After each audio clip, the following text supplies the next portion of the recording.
Og nu skal I prøve at se, om I kan finde et lille kid i stammerne lige bag ved gnuerne. Der ligger et lille kid, som er cirka 2 dage gammel. Men den er næsten umulig at se.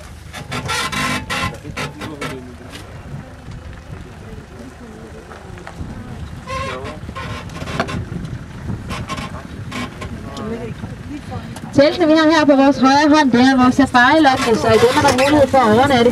Det er sådan, at man har sin egen guide, så man kommer godt rundt i parken. Og efter parkens lukketid, der får man lov til at komme bag kulisserne og besøge nogle af dyrene helt tæt på i deres stald, f.eks. løverne i løvestallen. Det er sådan, at når man spiser aftensmad, så nyder man den altså heroppe fra løvekopien ind på vores højre hånd, og der har man en fantastisk udsigt ud over græsstenen.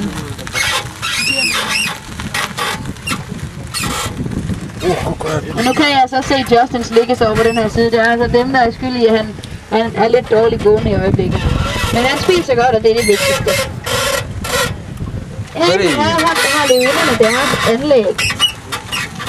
Og det er sådan, at vi aktiverer dem, og så ved at de både kan se og dufte deres byttedyr.